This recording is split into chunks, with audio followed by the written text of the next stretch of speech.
Welcome to Talking Heads on USA Global TV, starring the one and only wonderful Dr. JACALYN. It's a prestigious place where world-class influencers and experts meet, and where you'll find the most trusted advisors and coaches for all things in life and business. Visit usaglobaltv.com to sign up for our newsletter, get the value you need, and be first in line to learn about events and giveaways and other valuable content. Connect with us. Email Dr. JACALYN at usaglobaltv.com to talk about how you can become part of USA Global TV. That's USA Global TV, where the doctor is always in. Hello and welcome to USA Global TV and Business Talk Radio. I'm Dr. JACALYN KERBECK, and our show today is The Corner Bookstore. My co-host and friend Diann BOEHM has the day off.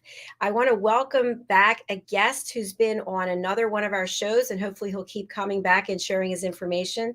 His name is Mike KOWIS, and he is a corporate tax attorney. He's a professor and he's an author. He is doing so many great things in the world. He's accomplished something that really stood out to me from the first interview that we had. He sold over 5,000 copies of his books, 5,000. I've published one book, and I think maybe I got somewhere between 90 and 100 copies sold, I'll just say. So this is quite an accomplishment. Let's welcome him to the show. Hi, how are you? I'm doing great. Good to see you, Dr. JACALYN. Nice to see you. I want to thank you for coming back. I always love when guests come back and see us again, because I just feel like there's such a synergy here, and having you part of our USA Global TV family and to share a lot of your wisdom and knowledge of things that you've learned along the way. So there's many topics we could discuss today. We talked about that a little bit backstage, but we're going to actually start off, I think, with this incredible accomplishment of the 5,000 sales of books. That's amazing. So tell us a little bit about that, and then we'll go a little bit into your background. Sure. So now it didn't happen overnight. I wish I could tell you, I woke up one day and I had 5,000, sales, and it just piled up. This is over time. So I have been pretty consistently selling about 1,000 books a year. Last year, 2021, was my best year ever. I think I sold 1,301 copies. That's total of all my books. But I've been an author for a little over 5 years, and it's consistently, give or take, around 1,000 copies a year. And it started out kind of good, like maybe 750 the first year. And then as I've had more books and had more success with sales, it's been, some books have kind of peaked and then dropped off, and then some books have gotten more popular even after COVID. So it's been an interesting journey. I've learned a lot along the way, and I'm happy to share all the different tips that I've picked up through the last 5 years or so. Thank you so much, Mike. Now, you've published 5 nonfiction books, right? Yes. Exactly. And then you also have other books as well. Let me see. You have a tax trivia book. Yeah, that's one of my books. Is American Tax Trivia, the ultimate quiz on U.S. taxation. That's the latest book. Yes. So where would you like to start when it comes to the works that you've already published out there? I guess we can start at the beginning, if that's okay. So my first book was about college teaching tips, called Engaging College Students, a Fun and Edgy Guide for Professors. And that book took me, believe it or not, 4 years to write and self-publish. It was a monumental task. I didn't know what I was doing. I didn't know any authors. I didn't have any mentors. So it was a bit of a challenge. But anyway, I stuck it out. If I would maybe offer one little insight to anyone out there that's thinking about writing their first book, do what I did. I put on my social media page, just an announcement like, hey, everybody, I'm going to write my first book, and it's going to be published 1 year from today. I'm not necessarily recommending that time frame because it wasn't realistic for me because it did take 4 years. But it was very helpful because when I put it out there, from time to time, my friends and family would ping me and say, hey, how's that book coming along? And so it was very helpful just to hold me accountable and keep me motivated, keep me focused. And so sure enough, at the end of year one, I think I only had like 57 pages or something like that, including the outline. So a little bit embarrassing. And then a year goes by. So now we're 2 years into the process. And I think I had like 86 pages, something like that. And it was kind of at a point where I hit a little bit of a writer's block, and which is unusual for me because I write for a living. I'm a tax attorney during the day for a large corporation. So I write a lot of memos and other documents. So that's something I'd never really encountered before, and wasn't sure what to do. But I reached out to a freelance editor for something called developmental edits, and he took my pages that I had accomplished and read it and gave me ideas for ways to expand topics that I'd already talked about, and gave me ideas for new chapters. And that helped. It got me going again. And then maybe a year later, so we're 3 years into the process, I hit another writer's block, and I wasn't quite there. I think I had 113 pages or something, but it wasn't quite a book. And I went back to the well and asked my editor, Jeff Smith, out of New York, to help me once again with developmental edits. He did, and I finally got over the hurdle and got it finished up. So it was a long process, but in the end, it was all worth it. Very exciting when it came out. You know, it's like a proud parent when you bring home a child from the hospital. It's like that when you get that first copy in the mail, and it's just amazing because for months, or in my case years, you've stared at a computer screen and that's all your book really was. And now you get to hold the thing in your hand, you know, and look at the pages and feel it, and it's just a very remarkable experience. I know you've been through that, Dr. Jacalyn. You remember how excited you were when you got that first proof copy? I just held, I was like, oh, I can't believe this, all of the work and the hours. And yes, is amazing. So a question I have for you is when you finished that first book, did you put it out there to the world that I'm going to sell X number of copies, or was that not really even something that was on your mind? Good question. Really, the only thing that's on my mind is how am I going to make back the money I spent on my first book? I went a little overboard. I think a lot of newbie authors do that. I think I spent, and I hate to admit this out loud, but it was about $7,000 I spent on my first book. That includes writing it and self-publishing it and marketing through the first 90 days. Since then, I've gotten better. I learned a lot of lessons, and I try to spend between $1,500 to $2,500 on each book going forward. And I've had a lot of success keeping the cost down in that range. But my goal was, number one, was really just to sell enough copies to make back the money I spent on it, which I think at the time I need to sell about 2,000 copies. And I'll be honest with you, today I've only sold 1,450 copies. Have not made back my money on that particular book. The good news is on my second book, which is a self-publishing guide called 14 Steps to Self-Publishing a Book, I only spent $1,500 on this book, and I've already sold 3,400 copies. So I'm really excited. I only need to sell like 750 to make my money back. So I've done that and you know, and more. So I'm really excited about that book. Some of my other books haven't sold nearly as well. I have one of my books that sold less than 100 copies. So I think I have the very common experience with a lot of authors, which is like, hey, how do I get my book sales up? And some of my books do better than others. So it's kind of all over the place. But I would encourage you and others to write more books, because some of your books may hit a market and really do well, and others may not, even if it's well written and all that. So just I would encourage you to keep writing. Don't be discouraged if one particular book doesn't have a lot of sales, because you never know, you might write one that sells thousands of copies, you know, the next time around. So you never know. Good point, Mike. And I know we're going to discuss some of your other tips. A question I have, first of all, I love that you really quantified what that sweet spot is to spend $1,500 to $2,500, because for many people that would be doable.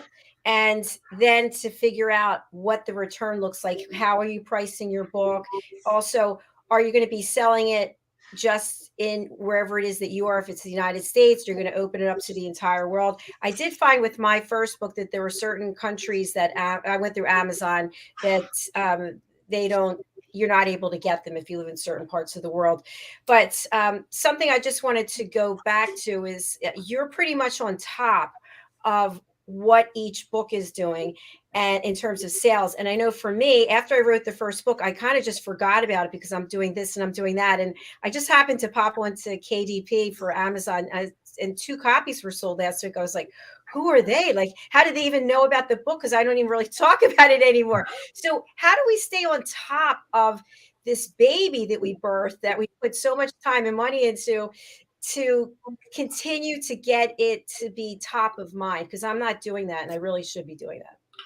Yeah, that's a great question. And what I would recommend everyone is to treat it like a business. And by that, I mean, go to your KDP account, go to your ACX account if you have audiobooks like I do.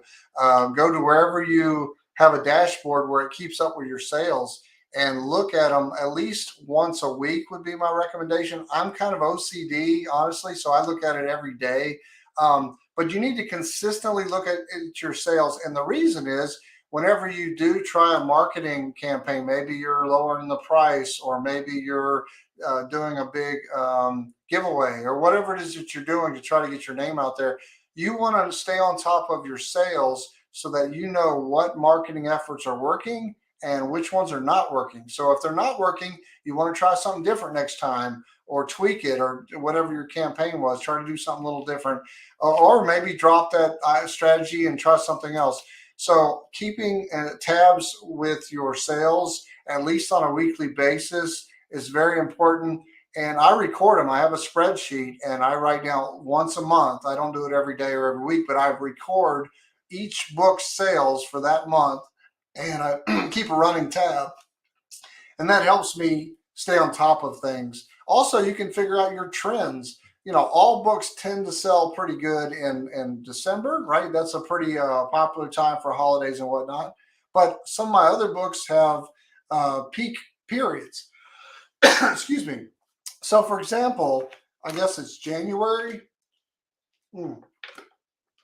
In January, my self-publishing guide, 14 Steps to Self-Publishing Book. This is very popular, and I'm speculating here, but I think the reason is a lot of people have a New Year's resolution to write that first book. And so that's why, a book like this that helps you get your first book on the market is so important. I also have a teaching guide, which I've already mentioned. That one seems to be popular in May, and I'm again speculating, but I believe that it's probably because a lot of college professors are about to be out for the summer and they're looking for their summer reading. And so, again, it's good to know when your books are, what time of year they're consistently hot, so that you can double down on your marketing strategy. So that's another little tip. Oh, one more thing before I move on from this. Yeah. Don't make this mistake. I made the mistake of telling my kids how many books I needed to sell to break even. I mentioned it one day at the dinner table or whatever. So, 2,000 copies was the how many I need to sell to break even on the first book. So from then on, if we're sitting around the dinner table, and I'm asking the kids how their day was at school, and I'll say, oh, by the way, I had a great day today. I sold 10 books, which is pretty good for me. Normally I sell about 2 or 3 books a day. That's pretty consistent every day for, all the time. But sometimes you'll have a day where you sell a lot or whatever. And I sold 10 one day, told that to my family. I was all excited. And my teenage son says, oh, that's great, Dad, but how many more do you have to sell before you make a profit? Oh, got you a little there. punk, I just want to whack him. What you can't. Oh my goodness. So don't share it with your kids, your teenage kids. That's great. Mike, after you publish the book, do you then go at some point and change the cover, or do you do anything to update the book itself after it's first published? Yes, I do. And I'll tell you why. So no matter how good your editor is, like if you write, my first book was like 33,000 words, and I hired an editor, Jeff Smith from New York, and we went over 8 different rounds of editing, copy editing. So we're looking for grammar mistakes and typos and whatnot. And so even both of us looking at that manuscript 8 times each for 3 weeks. It was intense. I mean, I was working all day too. Excuse me. So even after all that, we found 8 typos after all that. And it's easy to do. So, pardon me. I need to drink some water. Yeah, it's. I love, while you're taking some water, It's the same thing for my first book. I think I had 5 people edit it, and then when we were just about to publish it, I just took another quick look because I hadn't looked at it for a couple days. I was like, "Oh, whoa, wait a minute, how do we all miss this?" So it takes an entire village. It really does. And so I usually go back maybe a month later, and if I have enough typos, more than just one or two, I'll update the book to correct the typos. Also, with my book that's still selling really well, this one continues to be a big seller, my biggest seller. I've gone back twice now and made revisions because the publishing industry has changed. When I first created my first book 5 years ago, CreateSpace, which is owned by Amazon, was publishing paperbacks. They did my first book, and they have since shut down CreateSpace, and now they own they have KDP. KDP originally did ebooks only. Now they do paperback as well, and they're actually jumping into hardcovers. So I had to update the book to mention, hey, CreateSpace, don't do that because they're not around anymore. You can use KDP instead. So things like that, I had to go back and revise so that this is still a very helpful tool, and it's still selling well. So it was worth the effort to take the time and to make it. And here's the danger: if you don't update the books, and people, especially nonfiction, and people are using it as a tool to help them do whatever it is they're trying to achieve, if it's outdated, they'll start leaving negative reviews on Amazon, and that's going to hurt your social proof. And we'll talk more about my formula and sales in a little bit, but it will hurt you down the road if you don't update it, especially if you have a bunch of typos. That's another big reason people will leave negative reviews on Amazon or GoodReads or whatever. So you want to stay on top of it and try to make it as good a product as possible.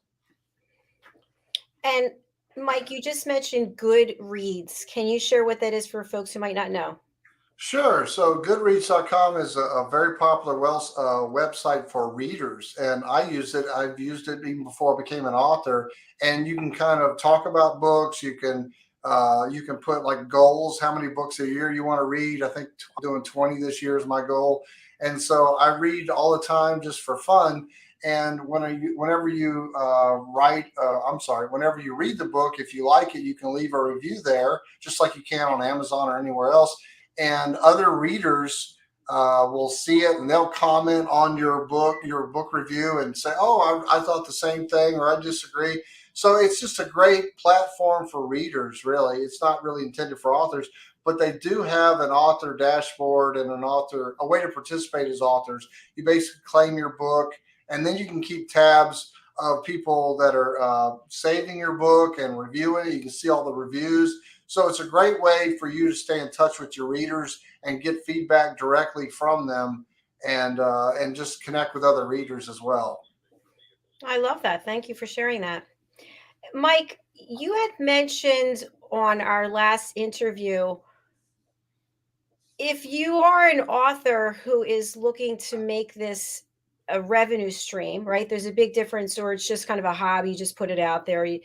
That there's some things that you need to do. So, for example, I have an LLC, and my book sales they fall underneath that LLC. Is that something that's a good plan to do, or do you just have your book sales go to your personal income tax return? You know what I'm saying, under your personal information as opposed to business? Yeah, good question. I think it depends on the author and what your goals are. If your goals are to write more than one book, I think you definitely should consider creating a business. If your goals are to maximize your tax deductions for all your expenses, you definitely should consider treating it as a business.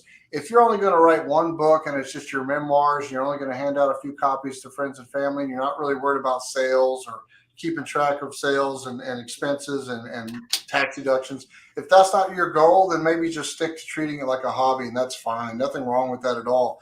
But for those who want to treat it like a business, such as myself or yourself, I think it's important that you consider what type of business, and you can talk it over with your CPA and figure out the right form of business for you. LLC is very popular. Another type of business you can create, which is what I have, as a sole proprietorship. And there's no one right vehicle. It depends on your risk aversion, or how much you're comfortable with risk. If you have a sole proprietorship, there's a little bit more risk legally speaking, because if you have a contract with an editor and you don't pay them, they can sue you, and you're open to a lawsuit potentially, and they can take your personal assets if you have a sole proprietorship. On the other hand, if you have an LLC or a C corp or something like that nature, then you have some legal protection there. They can only take the assets in that entity. So there are different differences between these different types of business entities, be it a C corp, S corp, LLC, or sole proprietorship. But you definitely should investigate those, create one, whichever one you think is appropriate for you. Open a business checking account in the name of the business, and keep all of your expenses, run it through that checking account for the business. Don't you run your expenses through your personal bank account. So treat it separately, treat it like a business. When you get income for royalties, make sure it goes directly to your business bank account. So again, you just want to keep your business, transactions separate from your personal transactions. And it's good to have a EIN number, federal EIN number, which you can get free from the IRS. Just go to irs.gov, fill out the form, and you'll get an EIN number. And you can use that when you tell Amazon, hey, this is my EIN number for my business.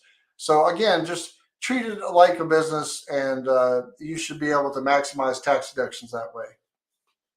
Thank you. That's a great tip to share. Now, you mentioned that for the first book, it took you about 4 years.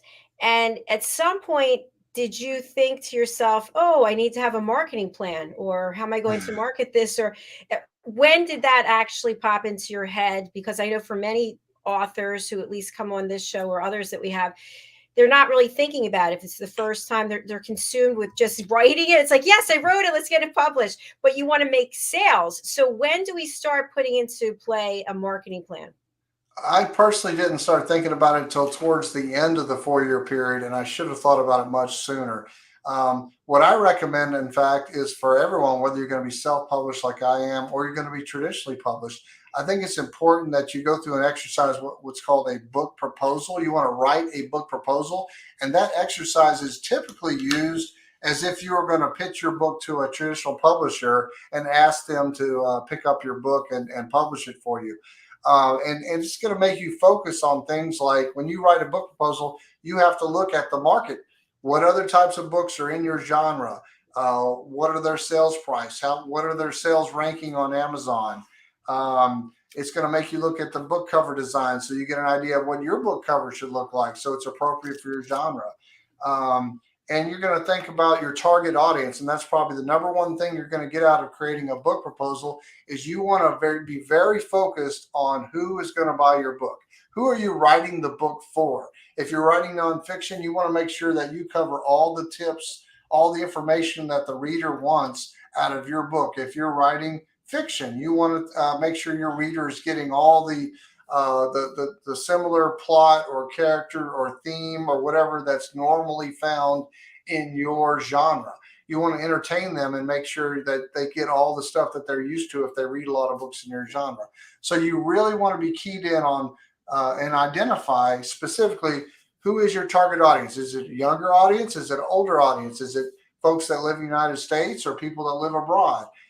Is it just English speakers, or what is it about your genre? So is it religious folks, or is non-religious, or both? You want to be very specific about who it is that buys your book, and that will help you write the book so that you can make sure you satisfy the reader's wants and needs.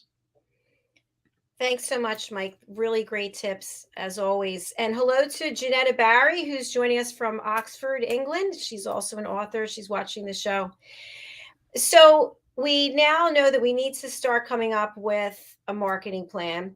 And of course, we could try to do it ourselves, or we could hire someone to do it for us. I know there's many organizations out there. There's people we've had here on this show that actually help with the marketing part of it. And I think just to take back a step, we have to determine, is this going to be our first and only book? Are we going to publish more books? If so, think about establishing a business entity, getting an EIN number, setting up a business checking account number, having, if you're self-publishing, Amazon tied to the business checking account number. So that's where the royalty checks go. And then we look at the marketing. My question for you is, If someone says to themselves, I want to be a New York Times bestseller, are there certain steps that they need to take, or is it really out of their control? Number one step is pray. You got to pray a lot. I get lucky, whatever. I'm teasing, but that's a quite an accomplishment. I'm not a New York Times bestseller, USA Today bestseller. Those are real accomplishments. They take a lot because you really have to have sales from bookstores to get on those lists, and that is a very big accomplishment. And my hat's off to anybody that makes that accomplishment, achieves that. There is also it's possible and very more common is to be a bestseller on Amazon because there's so many genres and they have little niche categories, and it's very doable for a lot of authors to pick the right niche category for your book, something that's related but very narrow, and then try to get do 99-cent book sale and do a really heavy marketing campaign for a week to try to drive your book sales to a particular day or a week. And if you get us, and they measure it by the hour. So if you get like the top sales in that particular niche category on Amazon, you are quote unquote bestseller. And they'll get the little, sometimes you get the orange flag, sometimes they don't. But I get a screenshot whenever it happens. And now you can tell the world that you're a bestseller because you are. Once you're a bestseller, you're always a bestseller. It doesn't, that doesn't go away, that accomplishment, just because it's no longer the current bestseller. But there are strategies on how to be a Amazon bookseller. I have a lot of friends that have done them and have been successful. I don't go that route. I think that's a great route to go for a lot of people. Another route, which is also popular, is to be an award-winning book. So all of my books, including my latest one, the tax trivia book, I've applied for book awards, and I've won them for all my books, not including the most recent one because I just applied and I'm waiting to find out.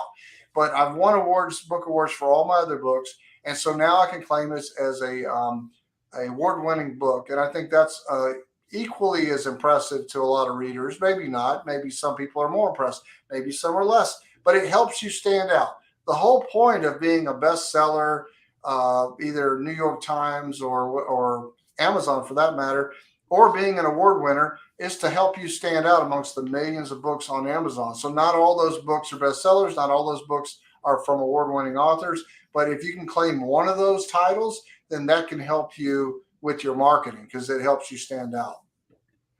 Congratulations on winning the awards. That is outstanding. Thank you. Last year, June the 4th, I became an Amazon #1 best-selling author, and I just want to share. Thank you. I actually took a screenshot of it and I have it framed. But it's kind of crazy because you keep checking, going to Amazon, checking, and you look like, wow, there it is. Because you only get a certain amount of time. I think, is it 24 hours or something, 48 hours, or I don't remember what it is. Your book is hot when it's first new, and that's when I think it's most critical to really drive sales there. And I think it's most helpful to get bestseller status the first 24 hours or whatever, as soon as possible. Yes. Now, for the awards that you mentioned, do you have certain awards that are significant to you that you want to like for someone who wants to apply for an award? How do they even do that? What are the outlets that you would go to? Great question. So there are lots of awards out there that are eligible. Some of them are only available for traditionally published books. Some are only available for self-published books, and some are available for both types of books. So I guess the ones I'm most proud of, and I've won multiple awards from some of the same award companies, is they're open to both traditionally published and self-published. And that gives you a sense of pride, especially if mine's self-published and I won against somebody else that has, the backing of a big publisher or something. It makes you feel really good inside. But ultimately, the goal is just to be able to let the readers know, hey, I won this award. Now, I will give you a little tip here. If you're thinking about entering these book contests, you only have to win one to be a book, to call yourself an award-winning book. So I think to do that, don't go overboard. I think I entered 10 books. 10 book contests for my first book, and I spent like $800 to do that. Don't do that. That's way overboard. I think I won 3 awards, but again, you only have to win one, right? And so something I found was when you're entering these awards, look for the ones that have like 50 or 60 or 70 categories. So for example, the one that this first book, Engaging College Students, which is a book for professors, it's how to engage your students in the college classroom. That book is very, it won in book contests that had a niche like for higher education books. So that was perfect. And there's others that I entered that probably foolishly that I didn't really have much of a chance of winning. For example, some book contests only have total of seven book categories. And one of those was nonfiction. That meant my little book about college teaching tips was going to get somebody's harrowing tale of their grandparents and how they escaped from Nazi Germany. I have zero chance in of winning that book award, right? So be smart, try to find book contests that have a narrow genre that fits your book, and I think you'll have much more chance of success. And I only enter 3, maybe 4 contests now. I don't do 10 anymore. That's a bit overkill. And so that's one way I've saved money, is not entering every contest that's out there. And Mike, what kind of questions do they ask you when you apply for these awards? So there's usually a form and you got to fill it out. They just want to know all the basics. And then you have to submit a copy of your book. A lot of them are electronic now, especially after COVID. Before, you'd mail in 1 or 2 copies, and then they would pass them around to the different judges. And the judges are usually secret. You don't know who they are for obvious reasons. And most of the time, you don't hear back from the judges. I have had an occasion where you get one book contest where the judges will actually write a few notes. It's not long. It's not like they're going to write a 1 or 2 pages book review, but they'll give you a few notes and say, oh, I like this or I don't like that. And so that's kind of helpful because it kind of gives you a little bit of feedback. And again, getting book reviews is critical. It's hard to get them from readers, much less a judge who is hopefully somebody that's qualified to understand what's good about books and what's not. Otherwise, they wouldn't have been picked to be a judge. So getting those kind of comments are very helpful, I think. Thank you, Mike. I love all these tips that you're giving. We're going to take a quick break and hear from some of our sponsors, and then we'll be right back with more with Mike. Stay tuned.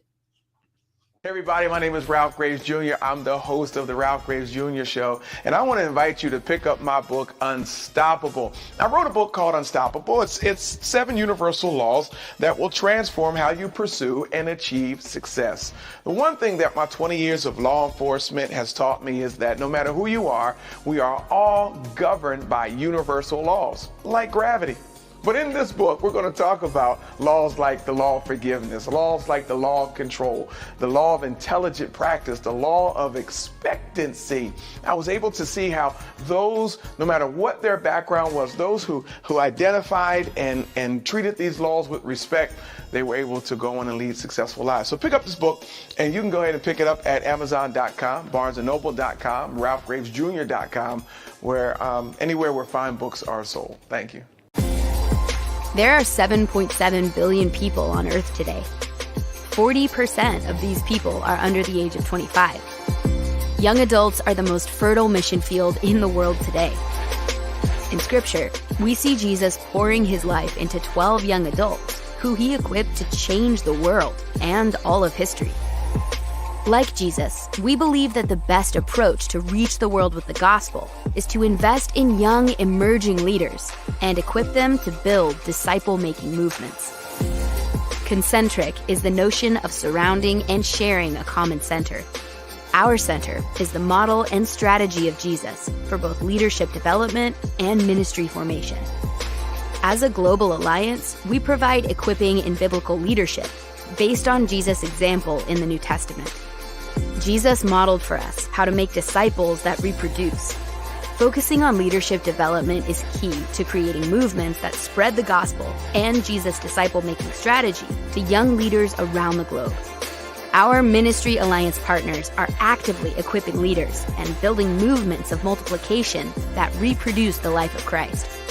Join us today to equip young leaders with Jesus' strategy that will change cities and nations.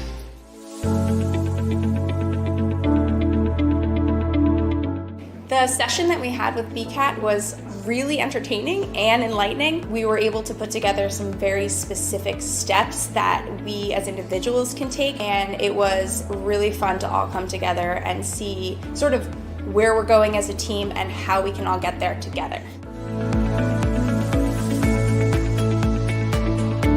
We had a tremendous experience with the BCAP partners. One of the challenges that we have as an organization is to make sure that we have the right people in the right chairs doing the right thing. To do that well, you have to have synergy. You can try to dream up ways to make sure that your group does that, or you can rely on experts. We would recommend BCAP partners to anybody who's looking to take their organization to the next level.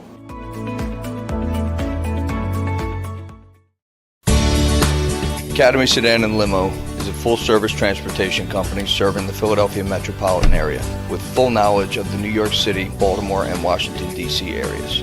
We pride ourselves on being the most dependable, conscientious company in the industry.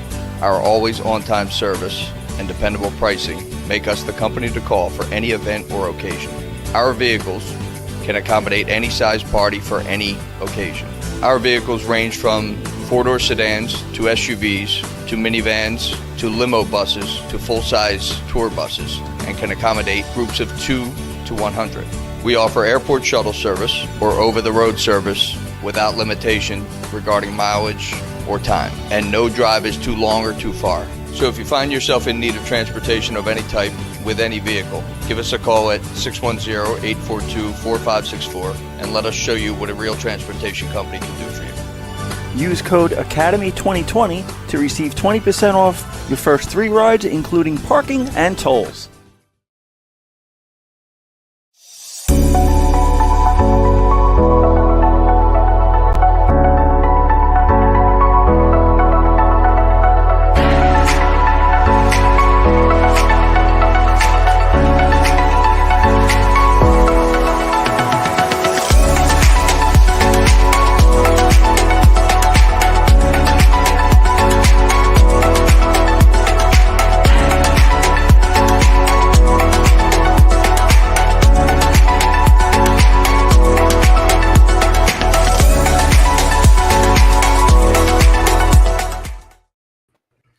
Hello, everyone, and welcome back to USA Global TV and Business Talk Radio. I'm Dr. JACALYN KERBECK, and our show today is The Corner Bookstore. My co-host, DIANN FLOYD, has the day off. Our guest is Mike KOWIS, Esquire. He is a corporate tax attorney. He's a professor and he's an author. He's sold over 5,000, that's right, 5,000 copies of his books. And he's sharing some of his tips today to help us not fall into some of the traps that I know that I've fallen into when it comes to spending money for writing a book, publishing a book, and or marketing. Mike, what other tips do you want to share with us today? So I guess the number one tip I would tell any author who's thinking about book sales, if that's your goal, is there's really 3 components that I focus on whenever I am thinking about book sales. And that is, number one, you want an appealing book. And that's doing what I mentioned earlier. If you write a book proposal, you actually identify your target audience. You look at other books in your genre, figure out the price points for those so you can pick your price point. You want to look at other book covers in your genre. Make sure you have an appropriate book cover on yours. So when someone's scrolling through Amazon on their phone and they're looking at books similar to yours, if they see a book cover on your book and it doesn't look anything like the genre they're expecting, they're just going to keep on scrolling. So it's really important that you pick a cover that looks appropriate for your genre. Almost every genre has its own look. Like, for example, romance covers. Romance books typically have a poor man who can't afford a t-shirt. It's really sad. I'm tempted to buy that book just to help the young man buy a shirt, because he's all ripped and is muscle bound or whatever. I'm teasing, of course, but every book genre has its own look.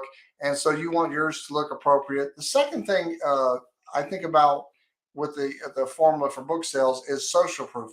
Social proof is just a fancy way of saying you want third-party approval of your book. And so if somebody's going to buy your book and they've never heard of Mike KOWIS and they're on Amazon and they find my book, they go, why should I buy this bozo's book? I don't know Mike KOWIS. And so you want social proof. You need third-party approval of your book. That could be customer reviews, which is very important. So the reader is going to look on Amazon and look at all the other readers who bought my book, and if they're giving me a bunch of 4 and 5 stars, they may be convinced, okay, Mike is the real deal and he's got good quality books out there. Or on the other hand, if I'm putting out 1 and 2 star reviews all across the board, they may be persuaded not to buy my book. So another form of social proof is book awards, right? So some judge has looked at your book and said it's worthy of an award. So that's a thing. Bestseller status is another thing you can do. So there's lots of things you can do. You can get blurbs or what they call testimonials. These are all types of social proof, super helpful, and they can help convince people to buy your book. And the last thing is visibility. So there's lots of ways to get visibility, but it's essentially anything that you can do to help your book stand out amongst the millions of books that are already on Amazon. I'll say that one more time. There's already millions and millions of books on Amazon. There's over 1,000. I've read this often. Over 1,000 new books being uploaded to Amazon daily. So you're trying to stand out amongst the noise. How do you do that? There's lots of different ways. You can be active on social media. That's free. Just takes your time. So you want to be active on social media where your target group hangs out. So if you write a book for professionals, like my college teaching book is intended for professors, I'm going to be on LinkedIn because that's where a lot of professors and other professionals hang out. If you write a book for young people, maybe you want to be on TikTok or Twitter or some other platform that appeals to younger people. So think about that. Amazon ads is probably my number one tip today. 1/3 of all my sales year in and year out come directly from my Amazon ads. Now, not all of my books benefit from Amazon ads, but I try them on all of them. And some of them are very successful. Even my book that I'm still selling a lot of, the one I've mentioned before, my self-publishing guide, this book is still consistently getting a lot of sales from my Amazon ads. So again, I'm a big believer in Amazon ads. Try them out if you haven't already done so. You can also buy ads on Facebook and Google and GoodReads. And I've tried all those things, but none of them are as successful for my books, at least, as Amazon ads. Those things really seem to work. And I'll tell you, my goal when I buy Amazon ads is not to sell a bunch of books from the ads themselves and make money. I just want to break even on the ads, because even if my expenditures for the ads equal the amount of royalties I get, so I'm not really ahead money-wise, it's a win-win for me, because now I've got that many more readers that have bought my book. So if I sold 1,000 books last year and 333 were sold through Amazon ads, even if I break even on the cost of those ads, that's 333 more readers who read my book. They can go on to leave Amazon reviews or tell other friends and family about my book. So it can lead, or maybe they'll buy my other books. So there's a lot of benefits to getting readers through your ads, even if the ads themselves don't make money. But those are the 3 big tips I would say. Look for, you want an appealing book, you want social proof, and you want visibility. And once you have all 3 of those things, your chances of having good sales go way up. Thank you, Mike. That's great information. I have a question for you and then a personal request. So the question I have is, how does one set up an Amazon ad? You go to Amazon and do what? So first of all, you have to have access to a KDP account. And if you're self-published like I am, that's you have access. If you're traditionally published, I understand that KDP, the Amazon ads are just now being opened up to, there's a new process. I don't know what that is. It's brand new. But anyway, if you're self-published, you go to your KDP account, and there's a little link you can click on. It says marketing or something to that effect. And you can create a new ad, and there's different types of ad. I usually do the sponsored product ad. You create a new one, and you can either enter your own keywords. Now, this is keywords that some Amazon user might type in, because think of Amazon as a search engine. That's really all it is. And they're going to go in there, they're saying, hey, I want to look for a self-publishing book. They're going to type in how to self-publish a book or self-publishing guide. You know, they're going to type something like that. So you can enter those keywords. It doesn't have to be one word. It can be a phrase like self-publishing guide or publishing guide or how to self-publish. Those are all separate keywords, and you can enter up to 1,000 keywords on one ad, and then you put bid prices, 25 cents, 50 cents, $1, what have you. And then over time, the Amazon ads will keep track of which keywords are getting hits and which keywords are getting hits, and someone is clicking the buy button. And those particular keywords that are ending up in sales, you can start bidding higher on those. And then the other ones that get a lot of hits but not many sales, you can bid lower or turn them off. So over time, your ads get more and more and more cost effective. That's kind of a brief overview. Does that help? Yes, that's fantastic. Thank you. I've never actually heard about that before. Yeah, they're very effective. You should try them out for your book. I definitely will. All right, so here comes my personal request live on the air. So I have my new book. I'm not going to tell you anything about it. I just want you to take a look at 2 different options for the cover and see if either one of them would motivate you to buy the book, or maybe you think I should just scrap it. Hold on while I pull it up. And here it is. This is the first one. Okay. And this is the second one. I wish I could put them up side by side, but I can't. Oh, wow. So they're both very professional looking. I like that. I like the art in the middle with the cat sliding down with the claw marks. Something about the first one, the bright yellow. Yeah, that to me looks more like a business because it's not so busy with too many colors. For some reason, the yellow and black and white just works for me. That's just my own personal opinion. Well, that's the one we were going with originally, and then got another. If somebody else submitted something, and so I wasn't really sure. And the feedback that we've gotten about this one is people think it's really powerful, and other people think that it signifies blood or fear or horror. Oh, wow. So, and you mentioned something else, Mike, which was if a person has their books in a bookstore. Now, I'm self-publishing, you've self-published. Do we have an option of having our books in a bookstore? How does that work? Absolutely. So if you publish your book through Ingram Spark, which some of my books are directly uploaded there, and I make them available to over 40,000 retailers, Barnes & Noble, BooksAMillion.com, all those.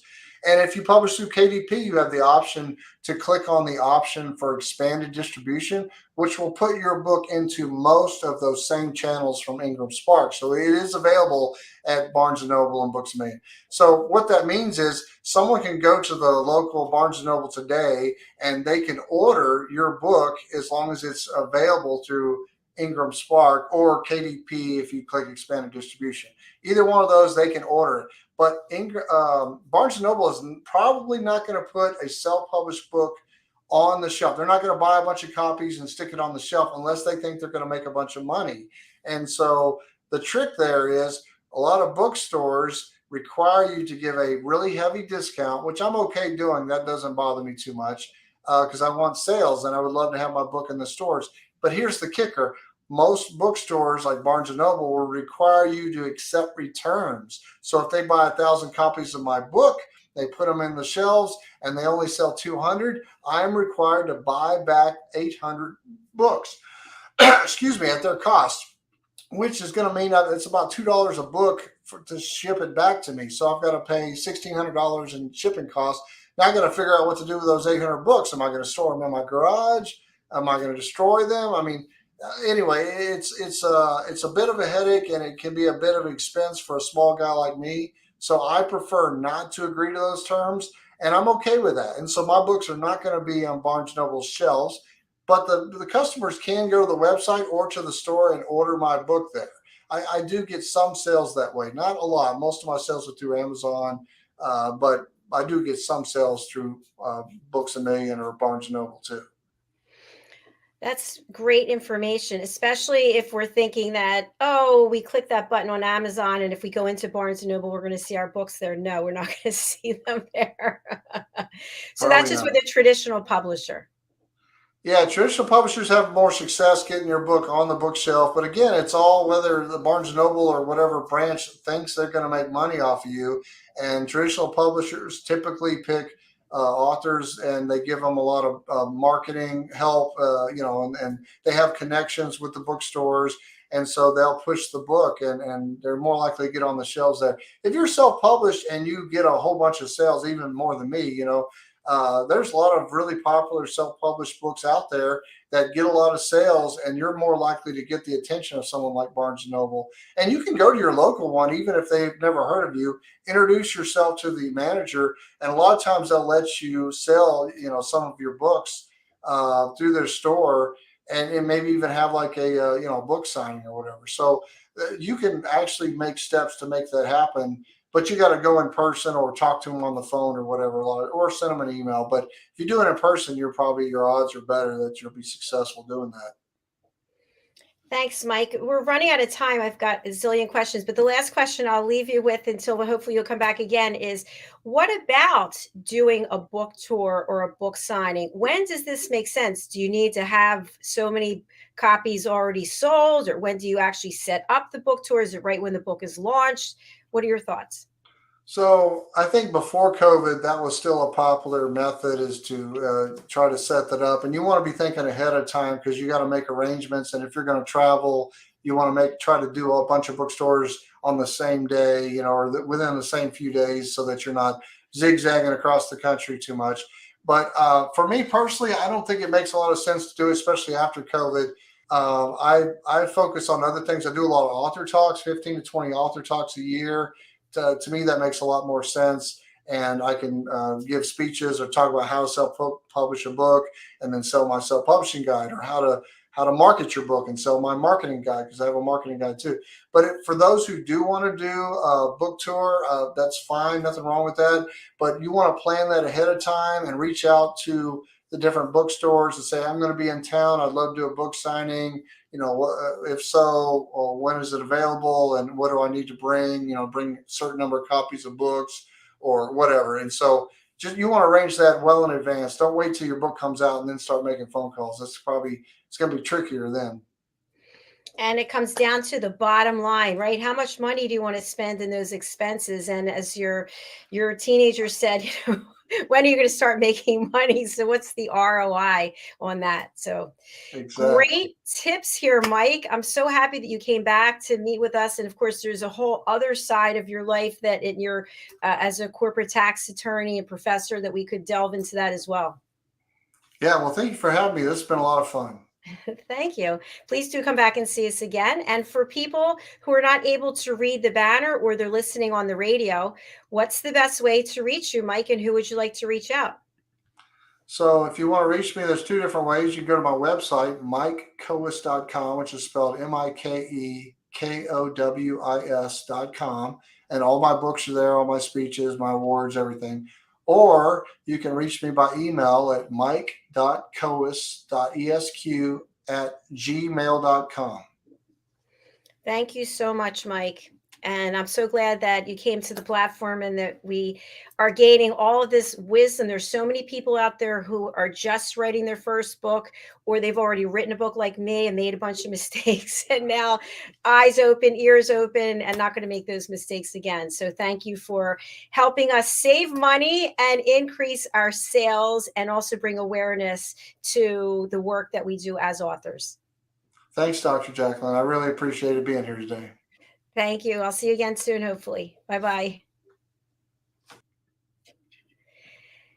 What a fabulous guy. So much wonderful content. I hope that you will go and purchase his books, because obviously he's incredibly successful, well-educated, very credible, and we can all learn more from Mike Kowis.